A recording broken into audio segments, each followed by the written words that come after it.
particularly? The heart. Oh, so I do. The noblest that I have. Oh, but my eyes could see Elizabeth. Methought she purged the air of pestilence. Let's talk design.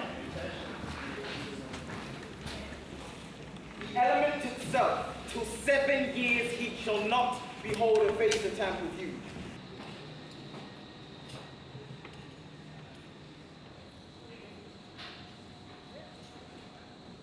Pop-up globe is the first ever full-scale temporary working replica of the second Globe Theatre. That's a theatre that was built after the first Globe Theatre burnt down in 1613.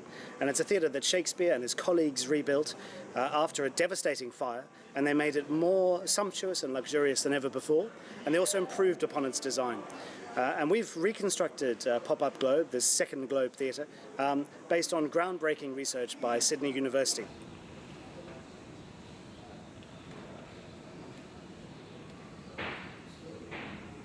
When you enter the building, you see immediately that it's on 3 levels. The exterior of it is white. You come into the yard. That's the large open area in front of the stage. There is a huge stage. The stage itself is about the size of a small house. And around the stage on 3 levels are galleries where audience members can sit. It's a 360-degree playing space.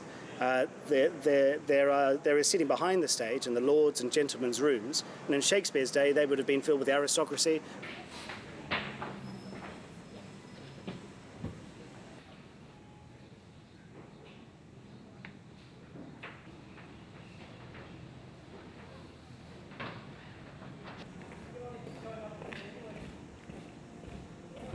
The season is 10 weeks long. It's a very intense season, and it's headlined by the 2 shows which are being performed by our own cast and company, which are Twelfth Night and Romeo and Juliet. There are another 6 shows which will be brought in by visiting companies, which include The Tempest, Titus, Much Ado About Nothing, Hamlet and others. So in total it's a very rich program, and this theatre will be very, very busy for the period of time that it exists.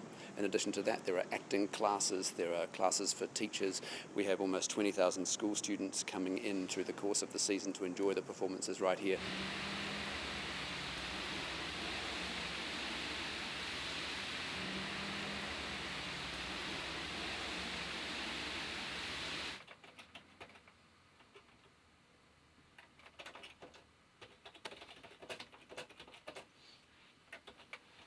So this is Wenceslas Holler's Long View of London, which was published in 1647 based on some sketches that he had made.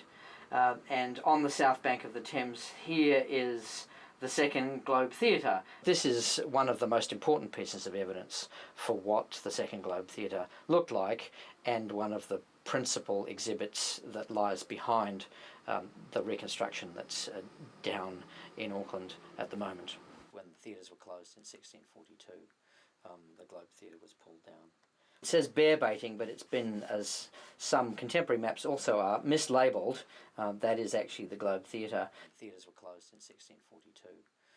The Globe Theatre was pulled down. Reconstructing a fully worked out, thought through model of what a playing space of Shakespeare's time might have been like, for which these plays were originally designed, is extraordinarily helpful in thinking about the particular texture of those plays. I think of it as like having access to Mozart's piano, that you have some music which is very familiar in modern performance, and here you have an instrument on which you can explore what kind of character that music might have had as originally written. Now, there are all kinds of interesting problems about that, but if you sit down to play, say, a Mozart sonata on one of his pianos, you find things out about the shape of the lines, the way they interact, the kind of clarity that he had access to with the resources at his disposal. The same thing applies to something like the Second Globe model. If you get actors working with the early texts on a space which is, broadly speaking, approximate to what they would have originally been played on, you find out new things about how they work as theatrical machines. Executed traitors, so as you walk into the city you would walk underneath their heads. But so I think it would have been perfectly consistent with everything that he knew in his theatre, and for which he had designed his theatre, to find it in a foreign location with a variety of companies.